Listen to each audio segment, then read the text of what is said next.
Hormuz প্রণালীতে অত্যাধুনিক মার্কিন সামরিক হেলিকপ্টার ভূপাতিত করার জেরে নতুন করে চরম উত্তেজনা দেখা দিয়েছে মধ্যপ্রাচ্যে।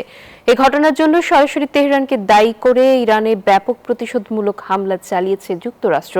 পাল্টা কড়া জবাব দিয়েছে তেহরানও। এমন পরিস্থিতিতে গভীর উদ্বেগ জানিয়ে সংঘাত বন্ধের জোর দাবি জানিয়েছে জাতিসংঘ। হরমুজ প্রণালীর কাছে মার্কিন হেলিকপ্টার ভূপাতিত হওয়ার জেরে মঙ্গলবার বিকেল থেকে ইরানে প্রতিশোধমূলক হামলা শুরু করে সেন্টকম। এটিকে অযৌক্তিক ইরানি আগ্রাসনের আনুপাতিক জবাব বলছে তারা। এক্সিওস জানায়, ইরানের দক্ষিণাঞ্চলীয় কেশম দ্বীপ, জাস্ক ও বন্দর আব্বাসের আকাশ প্রতিরক্ষা ও রাডার ব্যবস্থা লক্ষ্য করেই চালানো হয়েছে হামলা।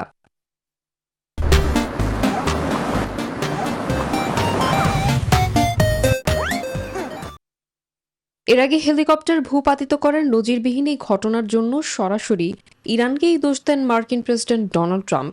স্পষ্ট জানান, যুক্তরাষ্ট্রের সামরিক সম্পদে আঘাত হানার পর এর অনিবার্য জবাব দেওয়া এখন মার্কিন প্রশাসনের অবশ্য কর্তব্য। এদিকে মার্কিন এই পদক্ষেপের তীব্র নিন্দা জানিয়েছেন ইরানের পররাষ্ট্রমন্ত্রী আব্বাস আরাকচি। সশস্ত্র বাহিনী কোনো হামলার জবাব দিতে ছাড়বে না জানিয়ে তিনি বলেন, নিরাপদে থাকতে চাইলে মার্কিনীদের দ্রুত এই অঞ্চল ছেড়ে যেতে হবে। এরই মধ্যে বাহরাইনে মার্কিন পঞ্চম নৌবহরের ওপর ড্রোন হামলা চালিয়েছে আইআরজিসি।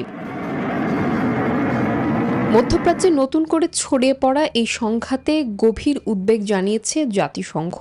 অবিলম্বে সব ধরনের সংঘাত বন্ধের পাশাপাশি লেবানন, ইরান ও গাজায় ঘোষিত যুদ্ধবিরতি পুরোপুরি মেনে চলার জোরালো আহ্বান জানিয়েছে সংস্থাটি।